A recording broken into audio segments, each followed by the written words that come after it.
Kembali tim Jimat punya cerita dengan judul Diwedeni Sing Bau Reksa Kali, kiriman Gundarso Wiono.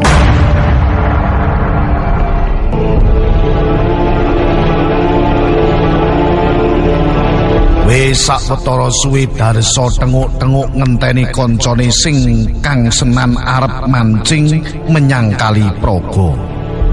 Kali Praga mono arai saka kutha yang Ayub Jakarta mangulon, adohe kira-kira 30 km.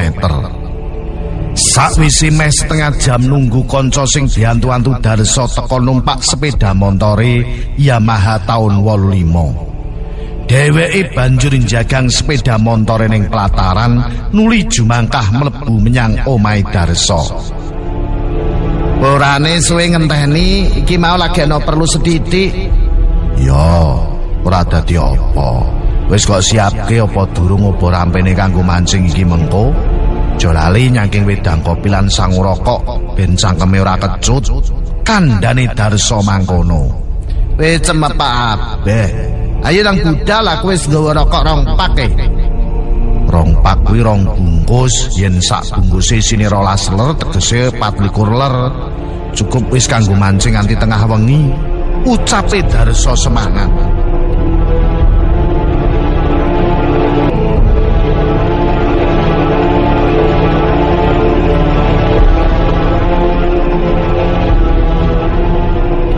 Wong loro banjur boncengan Yamaha 85 tumuju Kali Praga karo nggawa ubo rampe mancing pepak. Kejaba jadah goreng uga wedang kopi winadahan tremos. Lelaku menyang Praga pancen lumayan adoh. Apa meneh sepeda motor sing ditumpaki wis tuwa. Saengga lakune remben ora bisa ngebut. Udagara sak jam lakune wong loro lagi tekan tepining Kali Praga. Lelorone isih kudu golek kali turuti Praga sing kira-kira akeh iwake lan papan panggonan sing penak kanggo mancing. Pancen ora gampang golek papan panggonan sing pas kanggo mancing. Lire, kepenak papane uga akeh iwake. Darso lan koncone madik-madik numpak sepeda montore turut pinggir kali golek panggonan sing tepak. Sakwise nlusuri tepining Bengawan, Darso lan koncone wusana nemokake apa sing dikarepake. Lah, neng kene iki panggonan sing penak. Sajaiki ne akeh iwake. Ya wis mendek kene wae aku tak golek papan sing primpen kanggo parkir motorku, ujare kancane mangkono. Darso banjur mudhun saka boncengan. Mlaku radoh tumuju papan sing kepenak ing sak ngisore wit munggur. Darso banjur mbuka tas rengsele sing isine piranti pancing, wadah wedang kopi lan wadah umpan iwak. Umpane cere cacing lan uler gedang. Sakwise nata pancinge Darso banjur masang umpan cere sing wujude kaya coro ning ora duwe suwiwi lan wujude luwih cilik. Umpan cere kuwi mrigine kanggo iwak tutuk. Nanging iwak liyane kadang-kadang uga doyan. Sekai umpan kuwi galak banget, cepet ditarik iwak.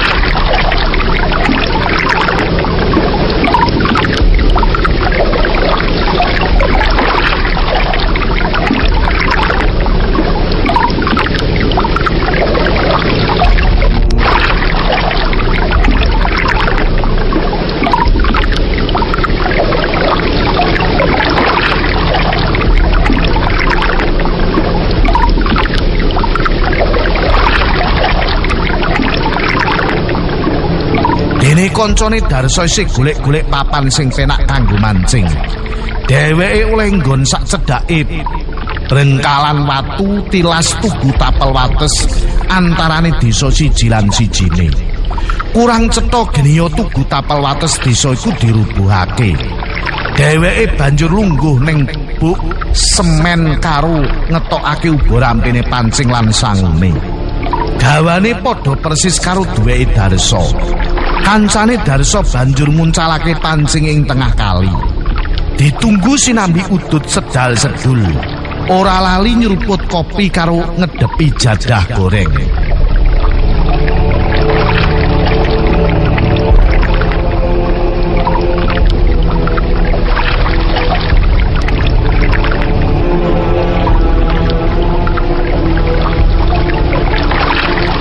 Wektu kuwi srengenge meh angslup ing embang kulon. Kahanan wiwit peteng.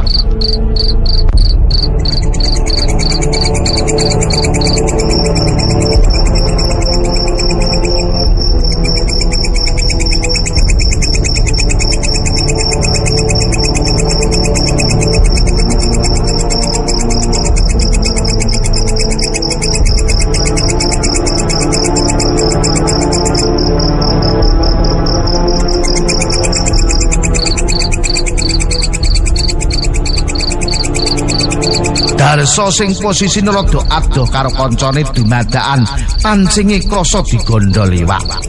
Ketara kambangane obah-obah banjur melayu minggir banter banget lan ambles nang ngisor wit lompong.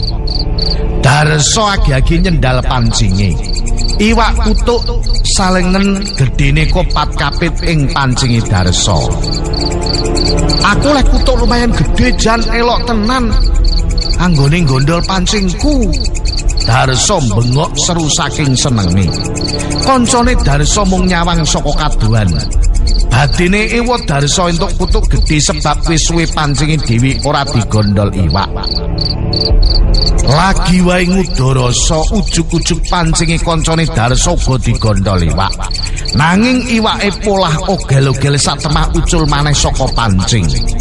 Koncone Darso cuwa durung wae walesan disendal iwake wis kebacut mrucut. Pesawak mami umpane durung dimplok iwake wis ngogel-ngogel la iwake ucul. Batine kancane Darso. Anggone mancing katon asik merga iwak ing Kali Praga pancen akeh.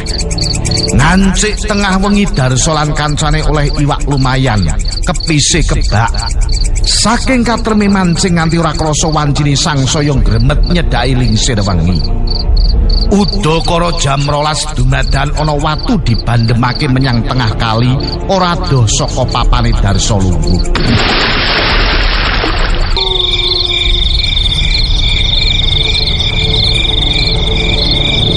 Suara mak jlegur. Darso ngadeg nyat karo plingukan goleki dununge kancane praupan mangar-mangar. Jajal-jajal ganggu aku ya, bengi-bengi kok dadak ngandem watu. Darso bengok awit pira sing dalang mau koncone. Aku ora ganggu, Dar. Aku iki lagi nyendal pancingku sing ditangani iwak karo meneh. Apa kurang gawean kok nyawat watu kuwe? Wangsulane kancane Darso saka kaduan. Ora let suwe ana watu dibandemake meneh menyang kali lan tiba ana sacedhake kancane Darso.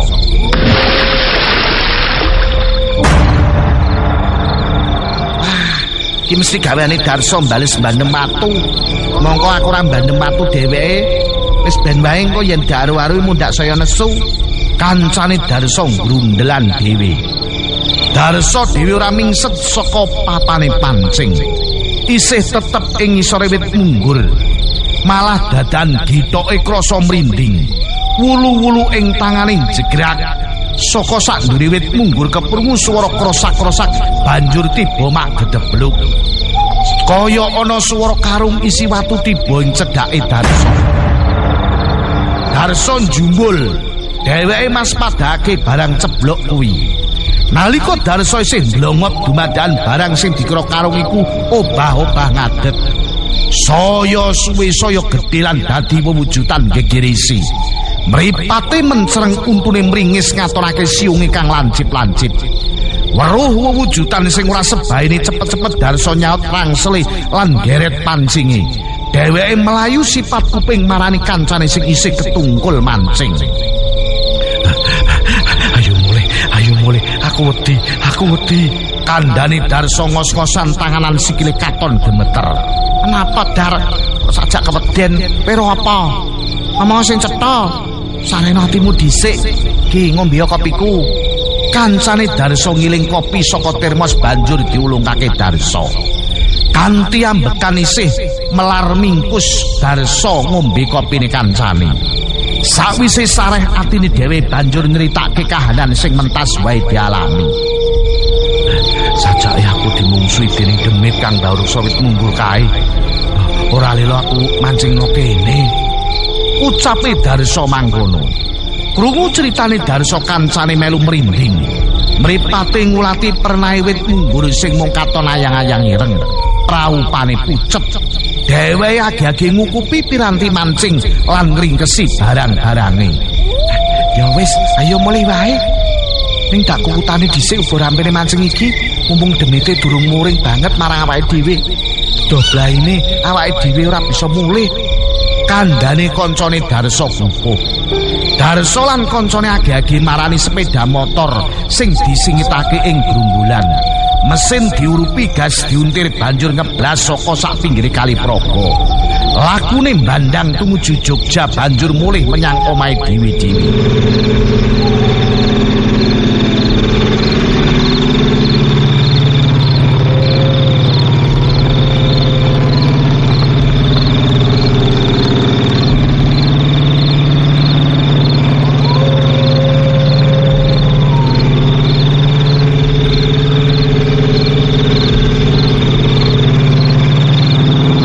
Darsa lan kancane muji syukur dene bisa mulih kanthi slamet lan gawa iwak oleh-oleh mancing sak kepis kebak. Iki crita tak kirimke kanggo para jimatres kabeh. Salam jimatres, salam misteri. Au.